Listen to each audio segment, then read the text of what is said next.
नमस्कार दोस्तों, धर्म रहस्य चैनल पर आपका एक बार फिर से स्वागत है।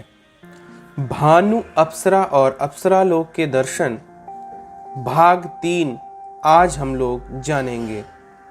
अभी तक की कहानी में आपने जाना कि साधक कैसे अप्सरा को सिद्ध करने और उसकी साधना के दौरान अप्सरा लोक में पहुंच जाते हैं। अब पढ़ते हैं इनके पत्र को और जानते हैं आगे इनके साथ क्या घटित हुआ था। प्रणाम गुरुजी, मैं मेरे अनुभव का तीसरा भाग आपको भेज रहा हूँ। मेरी साधना ठीक ऐसे ही आगे बढ़ रही थी। अगस्त की 14 तारीख सपने में अप्सरा के पहली बार दर्शन के बाद अब मुझे कई बार सपने में उन अप्सरा और अप्सरा लोक के दर्शन होना चालू हो गए थे। पहली बार दर्शन के बाद दूसरी बार जब मुझे सपने में दर्शन हुए तब थी अगस्त महीने की 19 तारीख। रोज की तरह साधना के बाद जब मैं रात को सो गया तब सपने में मैंने देखा कि मैं उसी अप्सरा लोक के उस जंगल में हूँ, पर इस बार मुझे अपने चारों तरफ कोई भी दिखाई नहीं दिया। तो मैं उस जंगल में इधर उधर चलते हुए सभी को ढूंढता रहा। मुझे और कोई तो नहीं दिखा, पर कुछ देर बाद वह चंद्र ज्योत्सना अप्सरा देवी मुझे दिखाई दी, जिनको मैंने पिछली बार उस काले शेर के साथ देखा था। वह एक पेड़ के नीचे रखी हुई एक बड़े से पत्थर के ऊपर ध्यान मग्न अवस्था में बैठी हुई थी। उस समय उनके मुंह पर बहुत तेज सा था, जैसे वो कोई महातपस्विनी हो। उनके चेहरे में एक शांति सी छाई हुई थी और वह हल्का हल्का मुस्कुरा रही थी। पेड़ के ठीक पीछे वह बड़ा सा काले रंग का शेर सो रहा था, जिसे मैंने पिछली बार देखा था। अप्सरा देवी के इतनी सुंदर छवि को देखने के बाद मैं मोहित सा हो गया। तो मैं उन ध्यानमग्न अप्सरा देवी के पास जाकर पत्थर के सामने नीचे जमीन पर बैठ गया और उनके सुंदर से चेहरे को देखने लगा। कुछ देर बाद उस शेर की नींद टूट गई और वह पेड़ के पीछे से सामने की तरफ आने लगा। तभी उसकी नजर मेरे ऊपर पड़ी। वह मेरी तरफ आते हुए अपनी 2 चमकीली पीली आंखों से मुझे घूर रहा था। ऐसे एक भयानक जानवर को मेरी तरफ आते देख मैं बहुत ज्यादा डर गया। तब मैंने उन अप्सरा देवी के चरण पकड़ लिए और मुझे बचाने के लिए उनसे प्रार्थना करता रहा। मेरा ऐसा करने पर उनका ध्यान टूट गया। तभी उन्होंने अपने हाथों से इशारा करते हुए उस शेर को बैठने को कहा। वह शेर ठीक मेरे पास आकर बैठ गया। तब भी बहुत डरा हुआ था, क्योंकि वह शेर मुझे तब भी देखे जा रहा था। तब उन अप्सरा देवी ने हंसते हुए अपनी मीठी सी आवाज में मुझसे कहा, डरो मत प्रकाश, यह तुम्हें कुछ नहीं करेगा। और तुम वहां नीचे क्यों बैठे हुए हो? आओ मेरे साथ यहाँ बैठो। मैंने कहा, आपका धन्यवाद देवी, पर मैं यहीं ठीक हूँ।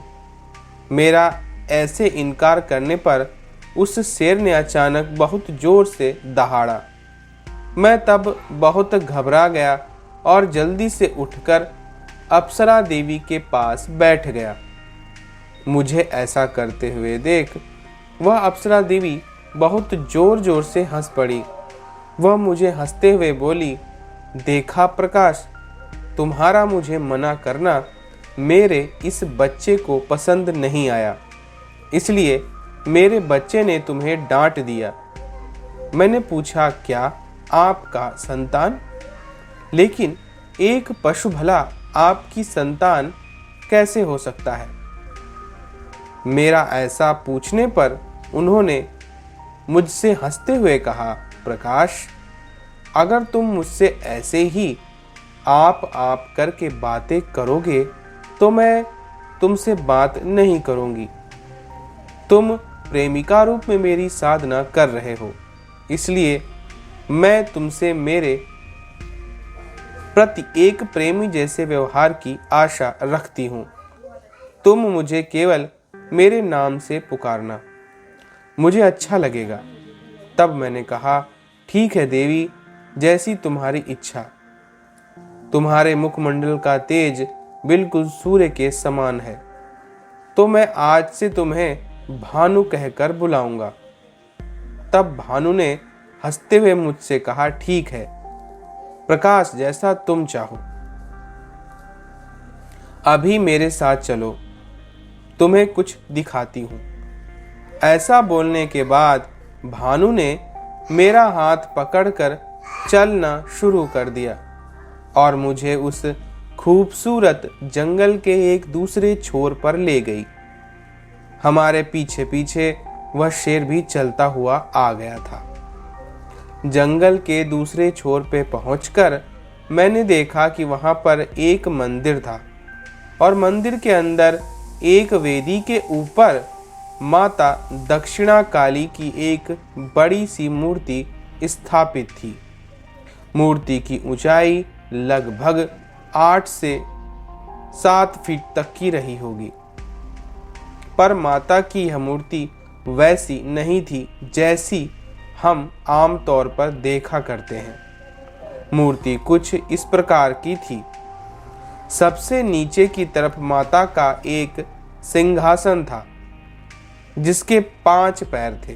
बीच में एक और 4 कोण में 4, जो मैंने ठीक से नहीं देख पाया। सिंहासन का 5वां पैर अलग अलग मूर्तियां थीं, मतलब उन मूर्तियों के सिर के ऊपर माता काली का वह आसन रखा हुआ था। सिंहासन बाईं तरफ से 2 पैरों में, पीछे की तरफ भगवान ब्रह्मदेव की मूर्ति, सामने की तरफ भगवान विष्णु की मूर्ति। सिंहासन की दाहिनी तरफ के 2 पैरों में से दोनों में ही भगवान शिव की एक एक मूर्ति थी, जिनके 5 मुख और 4 हाथ थे। सिंहासन के बीच का जो पैर था वहां पर भी महादेव की ही मूर्ति थी, जिसके 5 मुख और 10 हाथ थे। मूर्तियों के सिर के ऊपर जो आसन रखा हुआ था, उस आसन में महादेव की एक लेटी हुई मूर्ति थी, ठीक जैसे हम माता काली के चरणों के नीचे देख पाते हैं। महादेव का वह स्वरूप पूरी तरह दिगंबर था और उनके शरीर का रंग सफेद रंग का था, जैसे दूध का रंग होता है। फिर मैंने देखा कि महादेव के नाभि कमल से निकला हुआ है, ठीक जैसे भगवान विष्णु की मूर्तियों में हमें देखने को मिलता है। फिर उस नाभि कमल के ऊपर महादेव की एक बैठी हुई मूर्ति स्थापित थी। इनके शरीर का रंग काजल के समान पूरी तरह काला था। भोले बाबा का यह काला स्वरूप बहुत ही डरावना था। इनके मुंह में डरावने दांत थे और इनके 3 नेत्रों का हल्का लाल रंग था। गले में माता काली की ही तरह मुंड की माला, सिर के ऊपर जटा और वस्त्र के रूप में बाघ की छाल थी।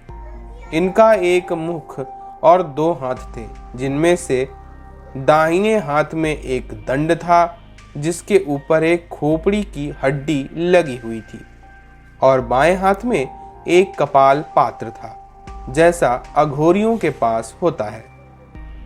इनके सर के ऊपर अर्धचंद्र और गले में सांप की माला थी। फिर महादेव की बाईं तरफ की जंघा के ऊपर माता काली की मूर्ति स्थापित थी। माता का स्वरूप भी समान रूप में भयानक था। माँ के काजल के समान काले शरीर में 4 हाथ, सर पर लंबे लंबे खुले हुए बाल, मुंह पर डरावने दांत और 3 लाल लाल आंखें थीं। माँ की दाहिनी तरफ की ऊपर और नीचे के हाथों में वर और अभय मुद्रा, बाईं तरफ के ऊपर के हाथ में खड्ग, नीचे के हाथ में कटा हुआ सिर और गले में मुंड की माला थी। माँ के पूरे शरीर में कई गहने, सर के ऊपर एक बड़ा सा मुकुट था। यह सब कुछ भले ही मैं सपने में देख रहा था, पर लग रहा था जैसे मेरे साथ यह सच में घटित हो रहा है। माँ की ऐसी मूर्ति मैंने कभी नहीं देखी थी। मैंने भानु से इस विचित्र मूर्ति के बारे में पूछा तो उसने बताया कि यह महाकालेश्वर सहित माँ महाकाली की प्रतिमूर्ति है। मूर्ति के एकदम ऊपर में जो कृष्णवर्णीय शिव मूर्ति स्थापित है वह महाकालेश्वर शिव है। महादेव के इसी महाकाल रूप की उपासना महाकालेश्वर ज्योतिर्लिंग के रूप में होती है। महाकाल के बाईं तरफ की जंघा के ऊपर काली मूर्ति स्थापित है। वह कोटि ब्रह्मांड नायिका दक्षिणा काली कहलाती हैं। महाकालेश्वर और महाकाली एक साथ जिस सिंहासन पर बैठे हुए हैं उसे पंच प्रेत आसन कहा जाता है। काली धाम में माता महादेव के साथ इसी रूप में निवास करती हैं।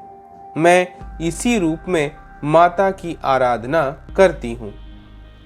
फिर भानु ने मुझे बताया, पृथ्वीलोक के 1 वर्ष देवलोक के केवल 1 दिन के समान होते हैं। इसी प्रकार से देवलोक के 12 वर्ष तक मैंने इस मंदिर में महादेवी की तपस्या की थी, जिससे प्रसन्न होकर माँ ने महाकालेश्वर सहित इसी स्थान पर मुझे साक्षात दर्शन भी दिए थे। फिर माँ और महादेव ने मेरी तपस्या के फलस्वरूप मुझे यह सिंह प्रदान किया, जिसे तुम मेरे साथ देख पा रहे हो। यह शेर कोई साधारण पशु नहीं बल्कि महाकाली के गण में से एक गण है। इसका नाम काल नेमी है, क्योंकि यह समस्त नकारात्मक शक्तियों की विध्वंस स्वरूपा है। ब्रह्मांड की नकारात्मक शक्तियां ही काल नेमी का आहार है, पर मेरे लिए तो यह मेरे बच्चे जैसा है। एक आज्ञाकारी संतान की तरह मेरे सारे कार्यों में यह मेरी सहायता करता है। इसके बाद भानु ने मुझे उस महाकाली मूर्ति के महत्व को बताया, जो मैं आगे किसी और भाग में बता दूंगा।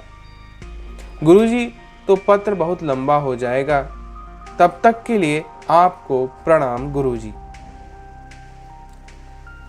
तो देखिए, यहाँ पर इन्होंने